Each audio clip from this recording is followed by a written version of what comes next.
Son las 9:06 de la mañana y RPP no ha querido dedicar una hora a un tema específico bajo el título general de Retos de la Educación en tiempos de pandemia.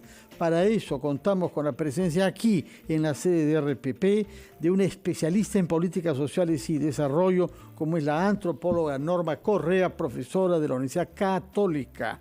Y hemos invitado naturalmente para ser entrevistados a 3 ministros de educación en circunstancias y regímenes diferentes: Flor Pablo, Ricardo Cuenca y Marilú Martins, con los que conversaremos. Norma Correa, muy buenos días y muchas gracias por tu presencia en RPP. Buenos días, Fernando, un gusto compartir la conducción contigo y muchas gracias a RPP por tocar este tema crucial para el desarrollo del país, como es el retorno a clases. Tú eres una académica que estudia estos temas con la distancia metodológica, pero al mismo tiempo eres una madre de familia que ha tenido que convivir en la casa con 2 niñas preadolescentes que no podían ir al colegio. Sí, bueno, en realidad yo soy especialista en política social. Yo no soy especialista en temas de educación, pero me ha tocado meterme a estos asuntos en mi calidad de madre de familia, que como muchos me ha tocado hacer primero, segundo, cuarto y quinto de primaria en mi casa.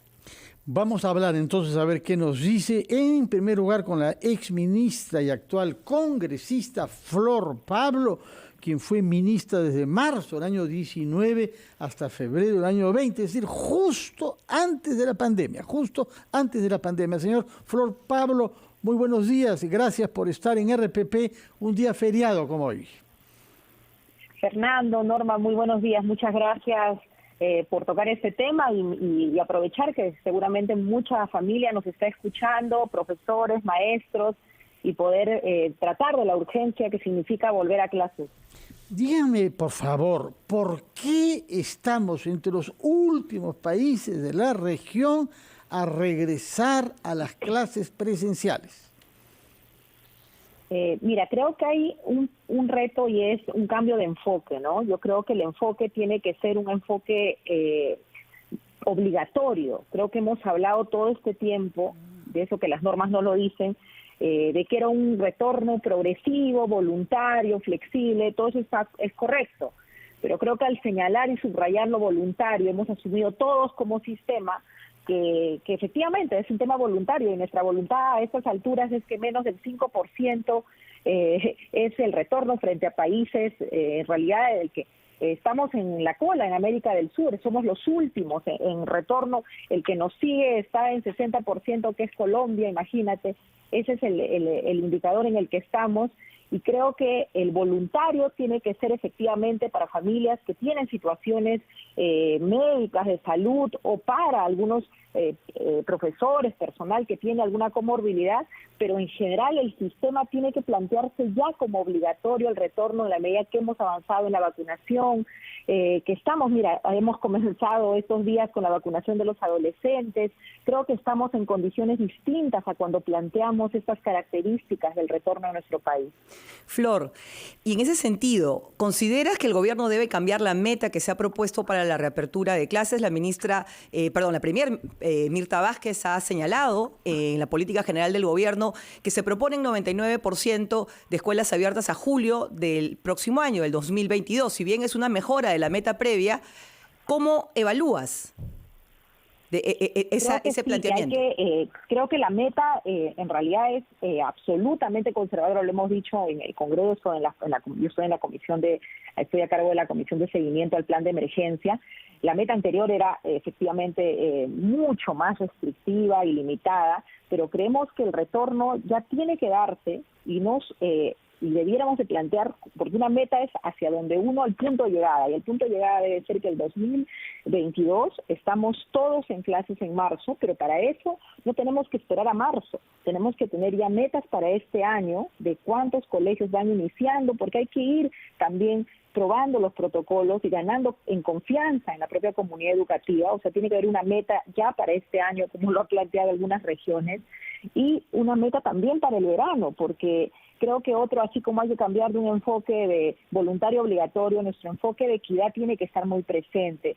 Todos hemos perdido efectivamente en este tiempo, Norma, Fernando, pero hay estudiantes, familias que por situaciones de pobreza han perdido más.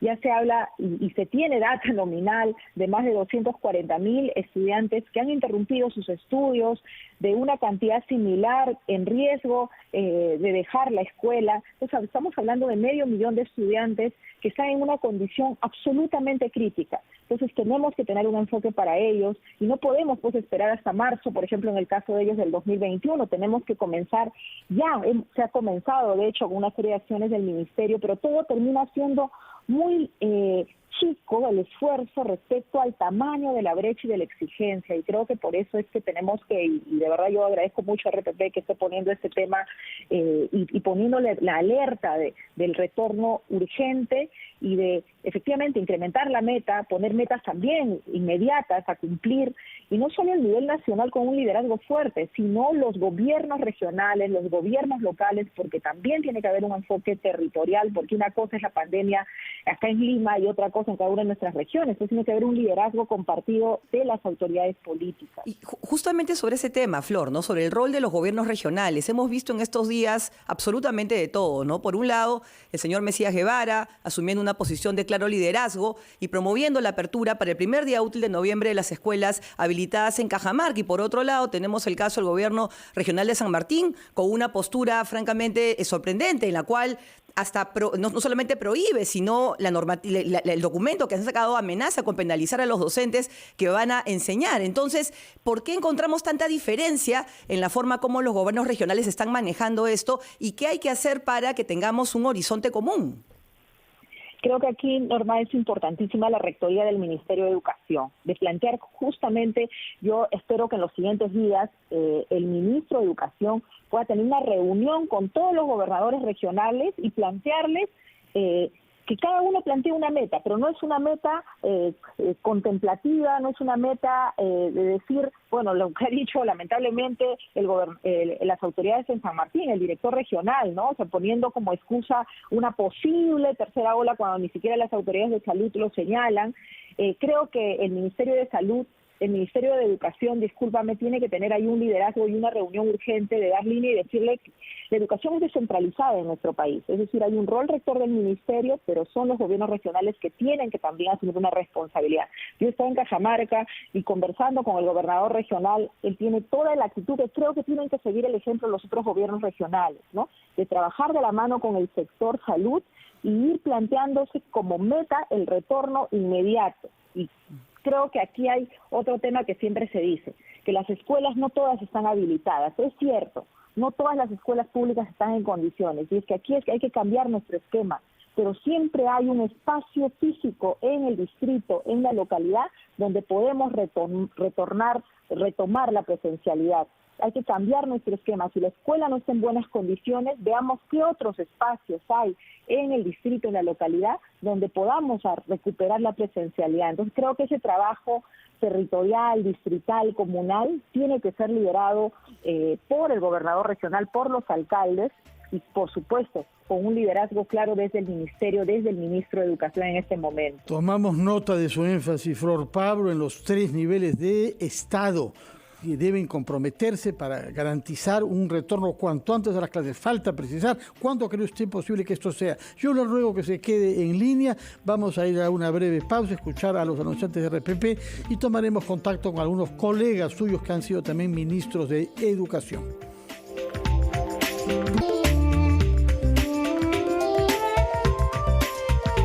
De la educación en tiempos de pandemia.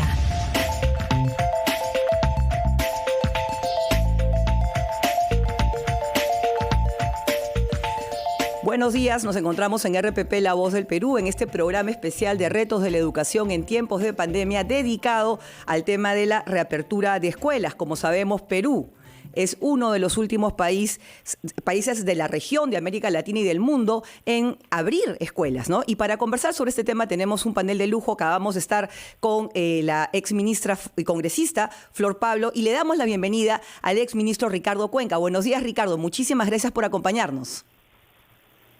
Muy buenos días, Norma. Muy buenos días, Fernando. Saludos. Buenos días. Ricardo, En tu calidad de exministro, ¿qué balance harías sobre los factores que explican la situación en la que se encuentra el Perú el día de hoy? El exministro Martín Benavides dejó alrededor de 800 escuelas abiertas. Tú asumiste la gestión en el gobierno de transición, se hicieron avances importantes, en particular la normativa, ¿no? La RM 121, que ha permitido la apertura en ámbitos rurales y le dio el espacio en una modificación posterior de julio a la apertura urbana. ¿Cómo evalúas este proceso y cuál crees tú que son los principales cambios que tenemos que hacer, sobre todo en materia normativa, para avanzar más rápidamente? A ver, creo que es una buena pregunta, pero hay que poner en contexto la explicación, si me permiten.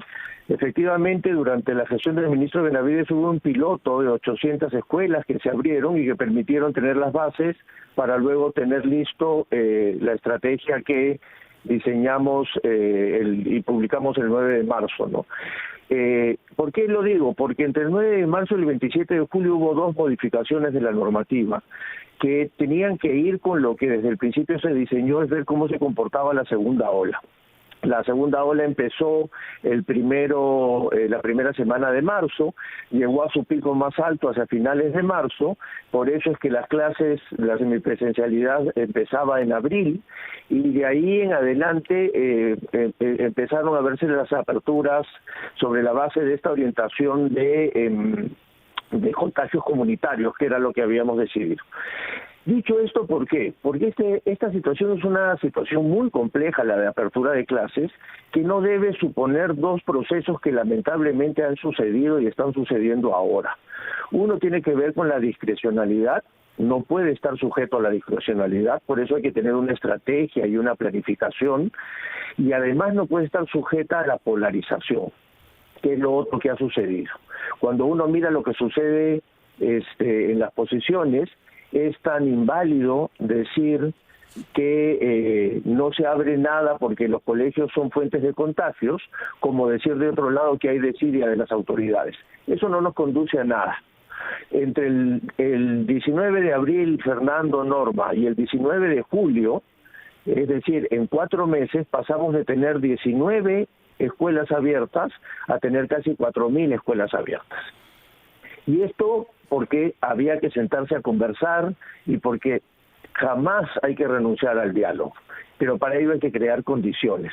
Porque si no va a pasar lo que muy bien ha comentado en el bloque anterior respecto de la posición del gobierno regional de Cajamarca, respecto de la posición del gobierno general gobierno regional de San Martín, ¿no? Entonces, en síntesis, yo creo que no podemos tener discrecionalidad. Yo no estoy de acuerdo con las cuotas, no estoy de acuerdo con los pilotos, la estrategia no estuvo diseñada así, estuvo diseñada para ir abriendo en función a cómo funcionaban el comportamiento epidemiológico, pero también evitar la polarización. No ayuda, y yo ya se los he dicho, esta idea de que el mapa que ha circulado con el 4% de escuelas abiertas en el Perú es un mapa que está desactualizado. Al 27 de octubre, hace unos cuantos días, ya era el 12% de las escuelas, y esto genera una sensación de malestar muy compleja que lo que hace es polarizar más la situación, ¿no?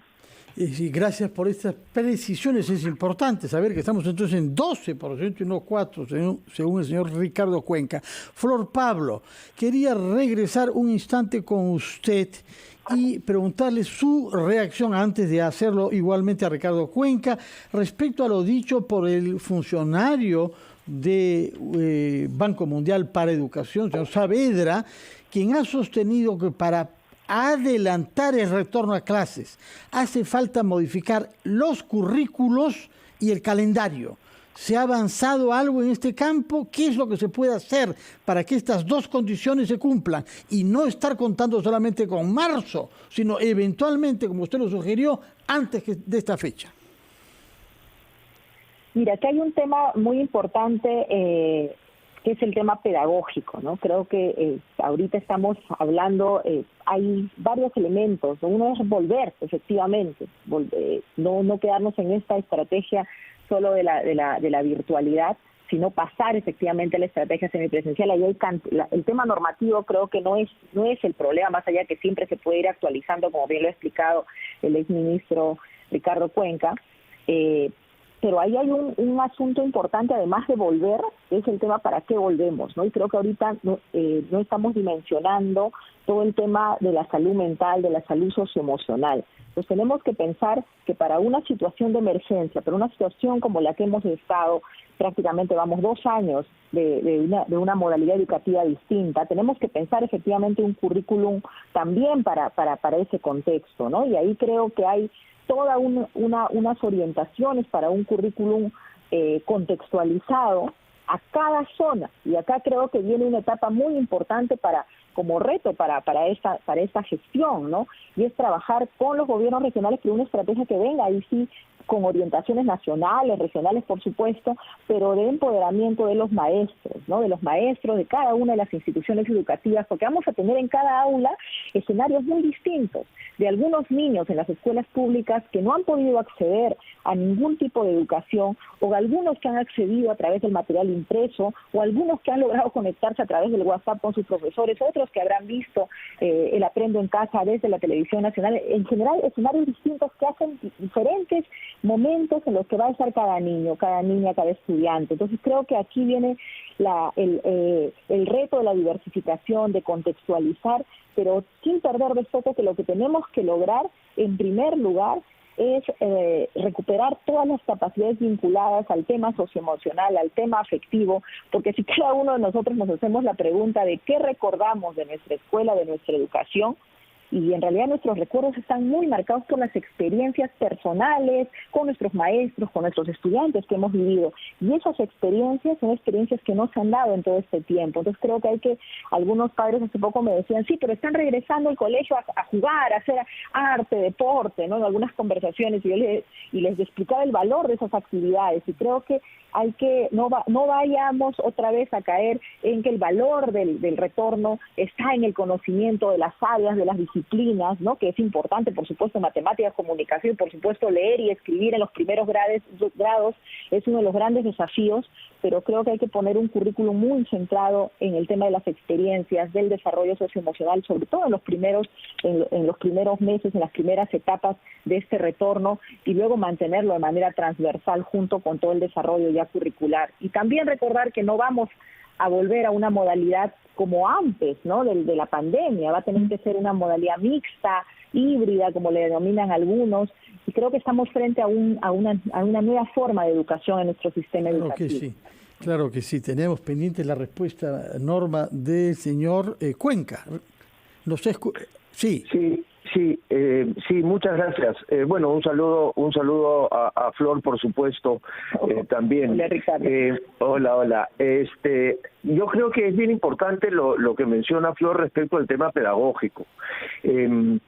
Yo creo que una de las maneras que tenemos de poder curarnos del dolor enorme de la pandemia es aprender de ella, porque de lo contrario no vamos a poder procesar este enorme dolor que hasta ahora nos ocasiona, ¿no?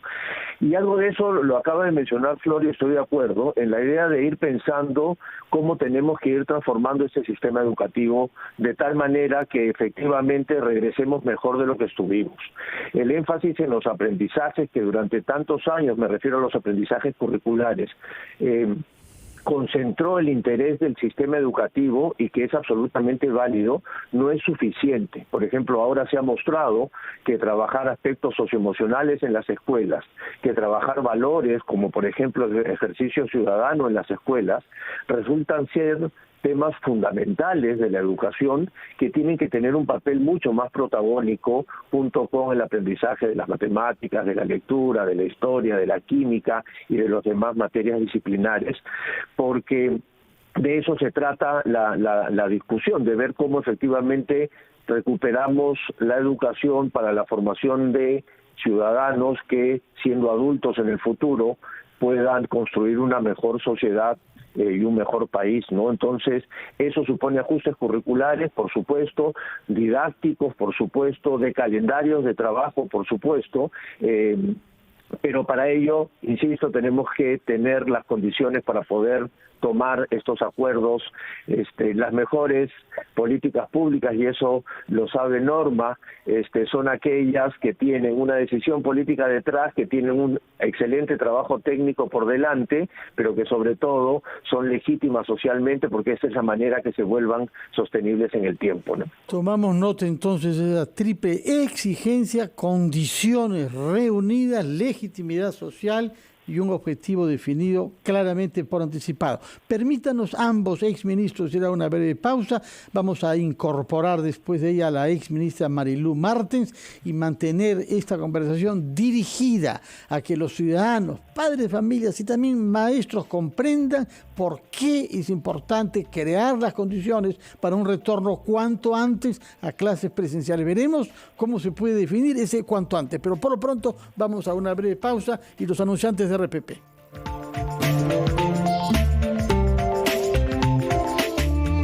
De todo el Perú.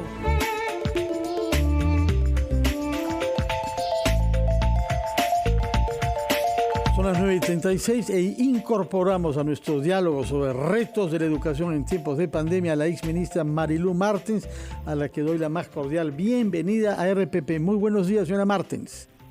Fernando, buenos días. Muchas gracias por la invitación. Buenos días, Norma. Buenos días, Ricardo y Flor. Y a todas las personas que nos acompañan, también muy buenos días.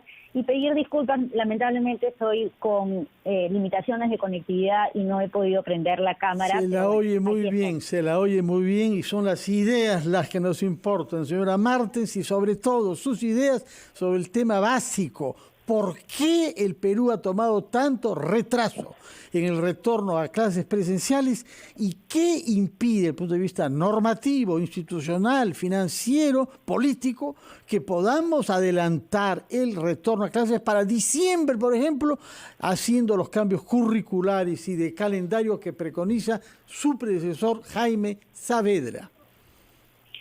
A ver, Fernando, sin duda la pandemia nos tomó en una crisis estructural de nuestro sistema educativo, ¿no? A diferencia de muchos otros países, nos llegó la pandemia ya en crisis.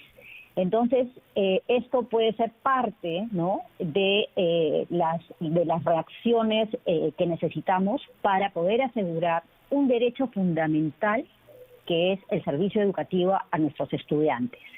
Yo, así como Jaime Saavedra, Flor, Ricardo, Martín, en fin, todos los que hemos podido estar en la cabeza del sector, estoy segura que coincidimos, ¿no?, en que el regreso a las clases presenciales, sea en modalidad híbrida, como yo creo que va a ir siendo, es realmente una emergencia.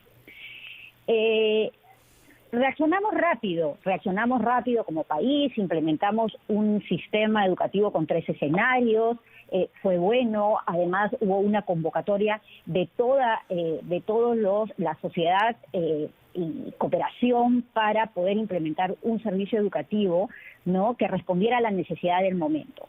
Pero hemos visto, ¿no?, en el transcurso ya de estos casi 2 años de educación a distancia, que el impacto en los logros de aprendizaje, el impacto en la salud física, la salud emocional de nuestros estudiantes es negativo.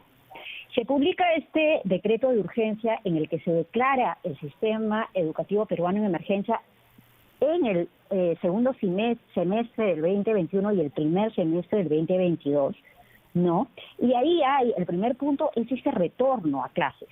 Se prioriza la vacunación, y hoy ya tenemos cerca del 90% de nuestros docentes vacunados, ¿no? Entonces, eso es algo importante que se necesitaba y ya lo hemos hecho.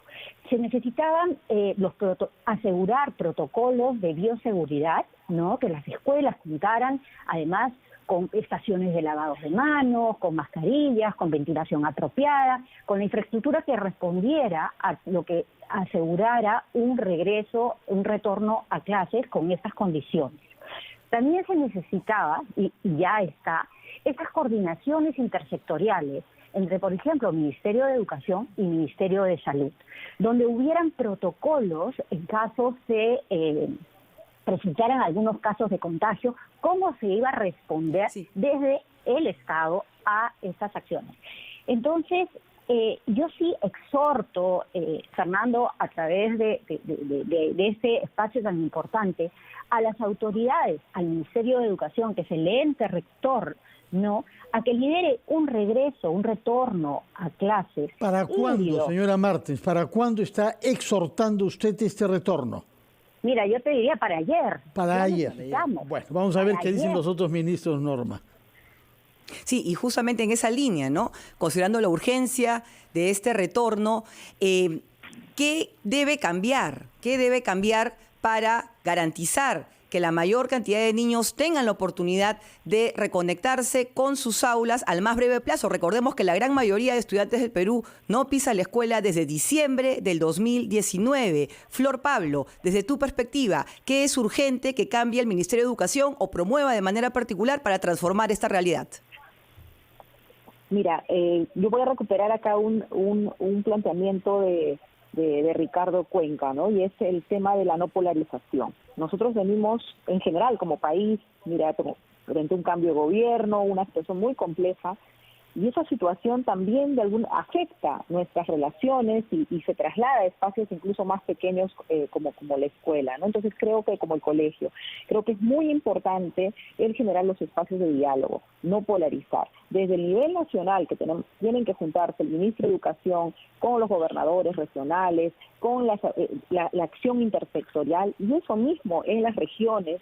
Creo que el tema de tener estas mesas de trabajo intersectoriales, intergubernamentales para el retorno, y en la escuela lo mismo, ¿no? Hay igual en los protocolos está establecido la consulta a las familias, en general el diálogo, pero creo que requiere de mucha disposición, y aquí un actor fundamental son también los padres de familia, las madres de familia, la familia en general en la escuela, y los maestros y las maestras, ¿no? Tenemos que ponernos de acuerdo, todos en una sola meta, que tenemos que volver porque está en juego el desarrollo integral de nuestros hijos, de nuestros estudiantes. Creo que eso nos tiene que movilizar y tenemos que ponernos de acuerdo los adultos. Vamos a ver qué piensa. Y también, ahí solamente termino la idea, ponernos de acuerdo y por favor evitar estas posiciones gremiales y también de grupos, ¿no? Creo que estamos cayendo mucho en ese escenario y no va a ayudar. Así que también introduce usted un nuevo elemento, señora Flor Pablo. Estábamos esperándolo sobre este tema, elementos gremiales y de grupos. Nos dirá después qué cosa es lo que quiere decir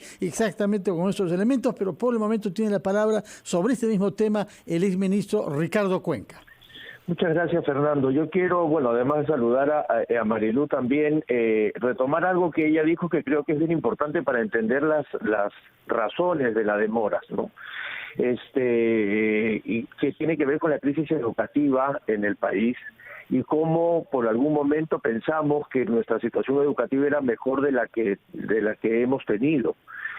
Cuando uno mira para atrás, el otro día buscaba una estadística, la mayor cantidad de clases perdidas proporcionalmente fue durante todo el conflicto armado interno en el Perú, por ejemplo, en donde no asistían a clases, ¿no es cierto? Y por supuesto no había una situación de emergencia sanitaria, o las enormes desigualdades que hasta el año 2019 se seguían mostrando en el país. Entonces, hemos llegado a una situación de crisis, pero a diferencia de otros países, además, porque esto lo comparten muchos países, el tema de las desigualdades, creo que hay 4 factores muy rápidos, se los menciono, asociados a esto, a diferencia del país.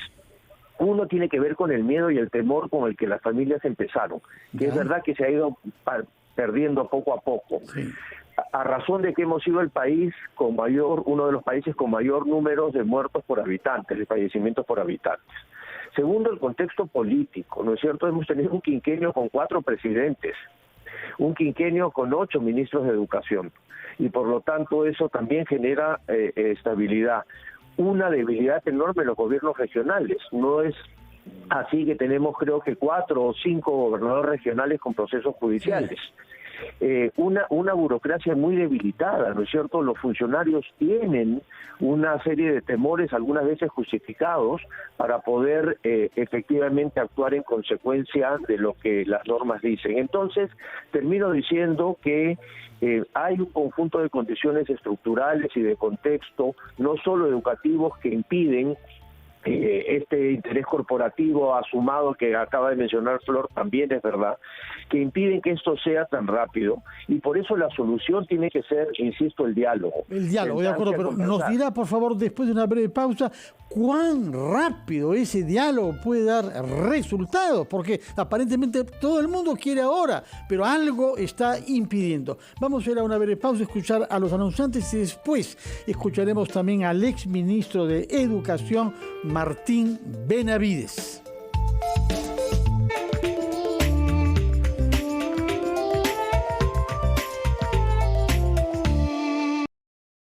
Incorporamos a nuestro diálogo ahora entre cuatro al sociólogo Martín Benavides, que se desempeñó como ministro de Educación hasta noviembre del año pasado y que entre tanto ha publicado un libro severo y condensado, La Reforma Imposible. Señor Martín Benavides, buenos días y bienvenido a RPP. Buenos días, muchas gracias por la invitación y un saludo a los participantes. Muchas gracias a usted por estar con nosotros. ¿Qué impide que podamos regresar a clases en la medida de lo posible este diciembre, por ejemplo? ¿Qué dificultades institucionales, normativas, financieras, gremiales hay? Sí, mire, yo creo que es momento de cambiar la estrategia. Me parece que el diálogo es importante, sin duda, pero en la medida en que los niños y adolescentes no participan de ese diálogo, por lo tanto no tenemos la seguridad que su derecho esté garantizado en esos procesos que se han venido llevando a cabo. Y como resultado de eso, tenemos que no hemos logrado superar el porcentaje de escuelas que se hayan podido abrir, de aquellas que están habilitadas, es decir, escuelas que están habilitadas por razones vinculadas a las condiciones sanitarias, no se han logrado abrir. El porcentaje se ha mantenido un 10% desde que se inició este proceso este año, y por lo tanto algo está trabando la posibilidad de concretar el derecho de los niños y adolescentes de volver a sus clases. ¿Qué es ese algo? ¿Qué es ese algo que está trabando?